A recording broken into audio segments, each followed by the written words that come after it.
ആഘോഷിക്കാൻ ഒരു കാരണം നോക്കി നടക്കുകയാണ് 2016 തൊട്ട് പിണറായി വിജയന്റെ സർക്കാരും ചെയ്തിട്ടുള്ളത്.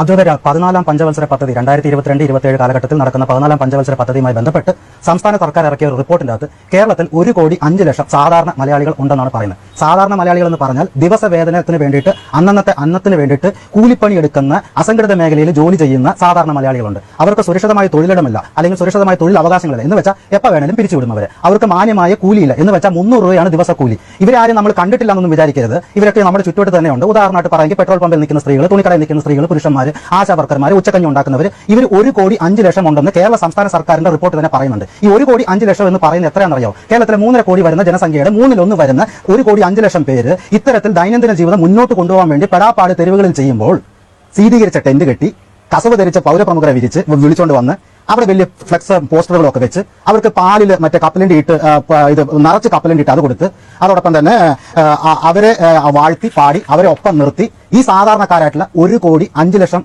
ദൈനംദിന ജീവിതം മുന്നോട്ട് കൊണ്ടുപോകാൻ ബുദ്ധിമുട്ടുന്ന ആശുപത്രി ഇടിഞ്ഞു വീണ ബിന്ദുവിനെ പോലെ അല്ലെങ്കിൽ സെക്രട്ടേറിയറ്റ് മുമ്പിൽ സമരത്തിലിരിക്കുന്ന ആശാ വർക്കർമാരെ പോലെ കൊഞ്ഞനം കുത്തുന്ന സർക്കാർ അശ്ലീലമാണ് 2016 തൊട്ട് നടന്നിട്ടുള്ളത്. PR നടത്തുക, എന്റെ തല, എന്റെ ഫിഗർ, ഇത് മാത്രമാണ് നടന്നിട്ടുള്ളത്. ഞാൻ അതിന്റെ ഒരു ചെറിയൊരു ലിസ്റ്റ് വായിച്ചേക്കാം. 2016 ഭരണത്തിൽ വന്നപ്പോൾ ഇവിടെ ഓടി പിടിച്ച് ഗൾഫിൽ പോയിട്ട് പറഞ്ഞു അവർ തൊഴിലൊക്കെ ആർക്കെങ്കിലും നഷ്ടപ്പെട്ട മലയാളികൾക്ക് തിരിച്ചു വന്നാൽ 6 മാസത്തെ ശമ്പളം ഞാൻ തരുന്ന മുഖ്യമന്ത്രി, അന്നത്തെ ഒന്നാം പിണറായി സർക്കാരിന്റെ മുഖ്യമന്ത്രിയായിരുന്നു പിണറായി വിജയൻ അവിടെ ചെന്ന് മൈക്ക് കെട്ടി വെച്ച് പ്രസംഗിച്ചത്.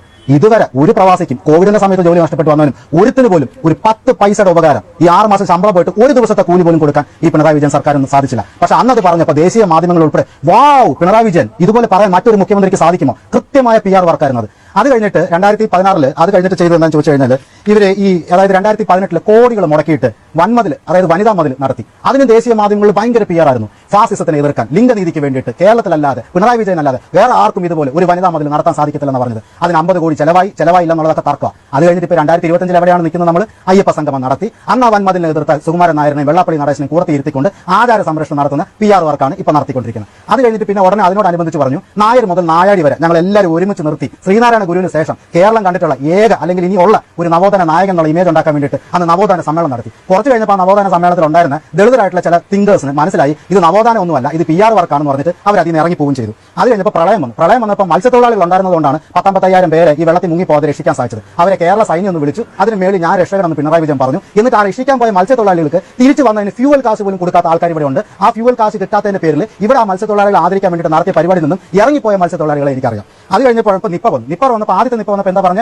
20 പേരിൽ രോഗികളുണ്ട്, നമ്മൾ എല്ലാവരും ചവിട്ടി പിടിച്ചിട്ടുണ്ട്, നിപ്പയെ ചവിട്ടി പിടിച്ചു, ഭയങ്കര PR വർക്ക്. അന്ന് 20+ രോഗികൾ ഉണ്ടായിരുന്നെങ്കിൽ അന്ന് 18+ രോഗികൾ മരിച്ചു. ഇപ്പോഴും നിപ്പ എല്ലാ വർഷവും വരുന്നുണ്ട്, അതിന്റെ ഉറവിടം കണ്ടെത്താനും സാധിച്ചിട്ടില്ല. ഇപ്പൊ പുതിയ ലോകത്തെങ്ങും ഇല്ലാത്തൊരു അസുഖം കേരളത്തിലുണ്ട്, അമീബിക് മസ്തിഷ്ക ജ്വരം. അതിനും നമുക്കൊന്നും ചെയ്യാൻ പറ്റില്ല. പക്ഷെ എന്തൊക്കെ PR ആയിരുന്നു, നമ്മൾ കുറെ പിടിച്ച് നിൽക്കുന്നു, PR വെച്ചിട്ട് ചവിട്ടി നിർത്തുന്ന നിപ്പയെ നമ്മൾ തൂത്തുവാരി ഓടിച്ചു, ഫുള്ള് PR, എന്റെ ഫിഗർ, എന്റെ തല, എന്റെ ഫ്ലെക്സ്. അത് കഴിഞ്ഞ് വന്നപ്പോൾ കോവിഡ് വന്നപ്പോൾ പറഞ്ഞു കോവിഡിന് ഇതുപോലെ നിയന്ത്രിച്ച് ഇതുപോലെ ആട്ടിപ്പായിച്ച് ഇന്ത്യയിൽ മറ്റൊരു സംസ്ഥാനമില്ല. അവസാനത്തെ കണക്കെടുപ്പ് വന്നപ്പോൾ ഇന്ത്യയിൽ തന്നെ ഏറ്റവും കൂടുതൽ കോവിഡ് ബാധിത മരണം ഉണ്ടായത് കേരളത്തിലാണ് 2ാം സ്ഥാനം. 1ാം സ്ഥാനം മഹാരാഷ്ട്രയ്ക്കാണ്. അവരുടെ ജനസംഖ്യ 5 കോടി, നമ്മുടെ ജനസംഖ്യ 3 കോടിയുള്ളൂ. എന്നിട്ട് പോലും നമ്മൾ 2ാം സ്ഥാനം പിടിച്ചു. അതോരണം ഇതിന്റെ ഇടയ്ക്ക് 1ാം സർക്കാരിന്റെ സമയത്ത് പറഞ്ഞു 64,000 കോടി മുടക്കി ഞങ്ങൾ ഇവിടെ കിബി കൊണ്ടുവരാൻ പോവുകയാണ്, ഇവിടെ മൊത്തം വികസനം കൊണ്ടുവരാൻ പോവുകയാണ്. അന്നേ ഞാൻ പറഞ്ഞതാ ഈ വികസനം കൊണ്ടുവരുന്നെന്ന് പറയുന്നതിന് ഒരു ഓഡിറ്റിംഗും ഇല്ല. പാലങ്ങൾ പൊളിയും, റോഡുകൾ പൊളിയും, സ്കൂളുകൾ പൊളിയും എന്ന് പറഞ്ഞു. അത് ഓരോന്നായിട്ട് വീണോണ്ടിരിക്കുക. അന്ന് ഫുൾ പേജ് പരസ്യങ്ങളായിരുന്നു കേരളത്തിലെ പത്രങ്ങളും ദേശീയ മാധ്യമങ്ങളും ഇംഗ്ലീഷ് മാധ്യമങ്ങളും. 64,000 കോടിയുടെ വികസനം കിബിയിലൂടെ പുതിയ മോഡൽ എന്ന് പറഞ്ഞു. അത് കഴിഞ്ഞിട്ട് പറഞ്ഞു K-ഫോൺ ഉണ്ടെന്ന് പറഞ്ഞു. K-ഫോണിലൂടെ 20 ലക്ഷം ഇവിടുത്തെ തൊഴിലില്ലാത്ത യുവാക്കൾക്ക് തൊഴിൽ കൊടുക്കും, എല്ലാ വീട്ടിലും ഇന്റർനെറ്റ് കൊണ്ടുവരുന്നു പറഞ്ഞു. ഇന്നത്തെ വാർത്ത K-ഫോണിന്റെ കടത്തിന് മൊറട്ടോറിയം കിബി പ്രഖ്യാപിച്ചിരിക്കുന്ന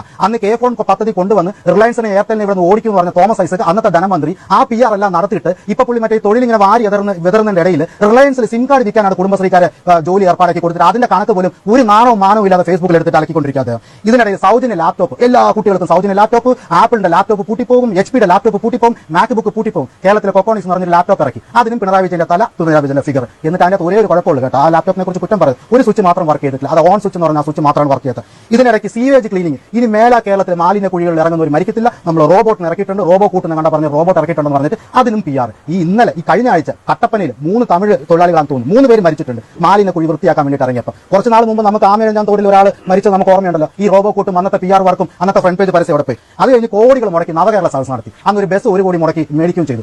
അന്നത്തെ മന്ത്രി K. ബാലൻ പറഞ്ഞത് ഈ ബസ് കാണാൻ ആൾക്കാർ മ്യൂസിയത്തിൽ വരും, ഞങ്ങൾ ഈ ബസ് അവിടെ വെക്കാൻ. ആ ബസ് ഇപ്പോൾ ഏത് കണ്ടം ചെയ്ത വർക്ക്ഷോപ്പ് വകുപ്പിലാണ് അറിയത്തില്ല. അത് കഴിഞ്ഞിട്ട് 27 കോടി മുടക്കി കേരളീയ നടത്തി. അത് എന്തിനായിരുന്നു? നിക്ഷേപ സമാഹരണം എന്ന് പറഞ്ഞു. കോടികൾ ഒഴുകിയായിരുന്നു. ഒരു മിനിറ്റ് തീർത്തേക്കാം. അന്ന് 27 കോടി കണ്ട മുടക്കി നടത്തി. അവിടെ രാമശ്ശേരി ഇഡ്ലി തൂക്കിയിടുന്നു, ആദിവാസി നൃത്തം അവതരിപ്പിക്കുന്നു, നിക്ഷേപം ഉത്സവം നടത്തിക്കൊണ്ടുവരാൻ പോകുന്നു എന്നൊക്കെ പറഞ്ഞു. ഒരു നിക്ഷേപം വന്നില്ല. കേരളത്തിൽ എല്ലാ കൊല്ലവും 1 ലക്ഷം 1.5 ലക്ഷം കോടിയുടെ നിക്ഷേപ വാഗ്ദാനം ഉണ്ടാവും. എന്നാൽ ഒരു പണി ഒരു പ്രോജക്ട് നടക്കത്തില്ല, മുന്നോട്ട് പോകത്തില്ല. ബലത്തിൽ ഒരു 10,000 കോടിയുടെ എന്തെങ്കിലും പ്രോജക്ട് സ്റ്റാർട്ട് ചെയ്യും. എന്നാൽ അതേസമയം അയൽ സംസ്ഥാനമായ തമിഴ്നാട്ടിൽ 6.6 ലക്ഷം കോടിയുടെ ഇൻവെസ്റ്റ്മെന്റ് ആണ് വരുന്നത്. അതെല്ലാം പ്രൊഡക്ഷൻ സെന്ററിലേക്ക് മാറുകയും ചെയ്യുന്നുണ്ട്, ഉൽപ്പന്നങ്ങൾ കയറ്റി അയക്കാൻ തുടങ്ങുകയും ചെയ്യുന്നുണ്ട്. പക്ഷേ ഇവിടെ PR ഒരു കുറവില്ല, ഉത്സവം നടത്തിക്കൊണ്ടിരിക്കും. അത് കഴിഞ്ഞിട്ട് ഇതിനിടയിൽ കൂടി വർഷം ലോ കേരള സഭ നടത്തിക്കൊണ്ടിരിക്കും. അതിന് 1 കോടി 2 കോടി 3 കോടി 5 കോടി ഇങ്ങനെ കൊടുത്തുകൊണ്ടിരിക്കും ലോ കേരള സഭ. അവിടെയും വികസനവും ഇൻവെസ്റ്റ്മെന്റും PR-ഉം ഏജൻസി ഫ്ലക്സും ബോർഡും കേരളം വികസിക്കുന്നു, നവകേരളം ഉണ്ടാകുമെന്ന് പറയും. ഇതിനിടെ 22 വിദേശ യാത്രകൾ നടത്തി. ഓരോ യാത്രയ്ക്കും പറഞ്ഞ് വികസനം കൊണ്ടുവരുമെന്ന് പറഞ്ഞ് ഇവിടെ ഫ്ലക്സ് അടിച്ചു, പ്രസ് റിലീസ് ഇറക്കി. അവസാനം ന്യൂയോർക്കിൽ പോയിട്ട് വരെ ലോ കേരള സഭ നടത്തി. റൂം ഫോർ റിവർ എന്ന് പറഞ്ഞു. ഇപ്പോഴും മഴ പെയ്ത് കഴിഞ്ഞാൽ നമ്മുടെ എല്ലാ റൂമിലും റിവർ കയറുന്നല്ലാതെ റിവറിന് ഒരു റൂമും ഇതുവരെ ഉണ്ടാക്കാൻ സാധിച്ചിട്ടില്ല. ഇതിനിടെ കൂടെ വികസനം കടൽക്കൊള്ളയാണെന്ന് പറഞ്ഞു, വിഴിഞ്ഞ വികസനം കടൽക്കൊള്ളയാണെന്ന് പറഞ്ഞു. എന്നിട്ട് അവിടെ പോയിട്ട് വികസനത്തിന് വേണ്ടിയിട്ടാണ് പറഞ്ഞിട്ട് പോസ്റ്റ് അടിക്കാൻ വേണ്ടിയിട്ട് അഡാനി പാർട്ണറാണ് എന്നൊക്കെ പറഞ്ഞു വെച്ചു. എന്നിട്ട് എന്താ വിഴിഞ്ഞത്ത് സംഭവിച്ചത്? അവിടെ നിന്ന് ചരക്ക് കയറ്റി പോയ 2 കപ്പൽ മുങ്ങി. ആ 2 കപ്പൽ മുങ്ങിയതുകൊണ്ട് ഇപ്പോൾ മത്സ്യത്തൊഴിലാളികൾ ദുരിതത്തിലാണ്. അവരുടെ പ്രൊപ്പല്ലറുകൾ കേടാകുന്നു, അവരുടെ വലകൾ കേടാകും. ഇതാണ് പിണറായി വിജയന്റെ വികസനം. ഇത് കഴിഞ്ഞിട്ട് ഒരു ഇടയ്ക്ക് ഒരു സിനിമാ മേഖലയുമായിട്ട് ബന്ധപ്പെട്ടിട്ട് അവിടെ തൊഴിൽ പ്രശ്നങ്ങളുണ്ടെന്ന് പറഞ്ഞു. ഉടനെ അപ്പം എന്നാൽ പിന്നെ തൊഴിൽ പ്രശ്നത്തിന് നടപടി ക്രിമിനൽ ആക്ട് അനുസരിച്ച് എടുക്കാന്നുള്ളതല്ലാതെ ഉടനെ കോൺക്ലേവ് നടത്തും. ഉത്സവം നടത്തിപ്പോൾ മാത്രമേ പരിപാടിയുള്ളൂ. കോൺക്ലേവ് നടത്തി ഹേമ കമ്മിറ്റി റിപ്പോർട്ട് അട്ടത്തെടുത്ത് വെച്ച് കഴിഞ്ഞു. അത് ഏറ്റവും ലാസ്റ്റ് ആയിട്ട് അയ്യപ്പ സംഘവും അത് കഴിഞ്ഞിട്ട് ഇപ്പോൾ ലാലിനെ വെച്ചിട്ട് ഒരു കാര്യം കൂടി പറയാം. അബ്ജോദ് പറഞ്ഞത് PR വിജയനാണെന്നുള്ളത്. ഞാൻ PR